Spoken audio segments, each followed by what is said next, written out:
Are you keeping in mind the things we spoke about where you're making your camera focus?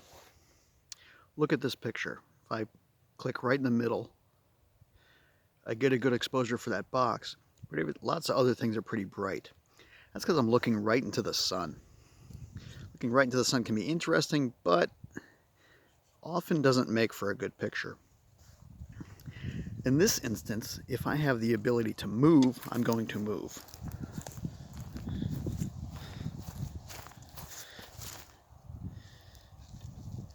Now this is a lot more interesting since I have a sunny side and a shadow side. I can focus on the shadow side, but then the sunny side gets bright. Focus on the sunny side, then the shadow side gets bright. Now I'm about 50-50, so the sun is perfectly perpendicular to me.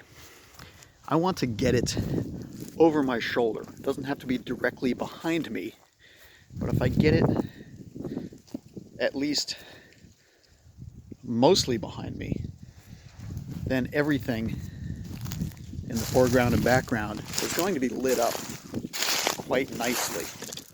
Sorry.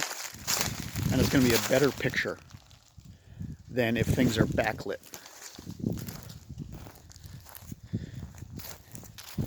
So my camera will adjust for being backlit, but things look not so great back here.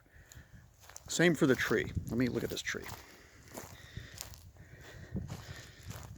So I can hide the sun behind the tree, and the camera will adjust, and I'll get a good picture of the tree, but everything else is like crazy washed out.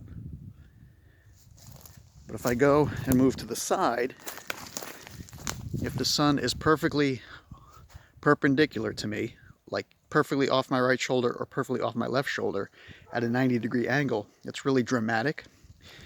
But if I get where the sun is a little bit behind me, then I still have a shadow here, but everything else is in light, and my background looks a lot better. If I get it perfectly behind me, then everything is lit up. It looks a little flat, but if I get off center just a little bit.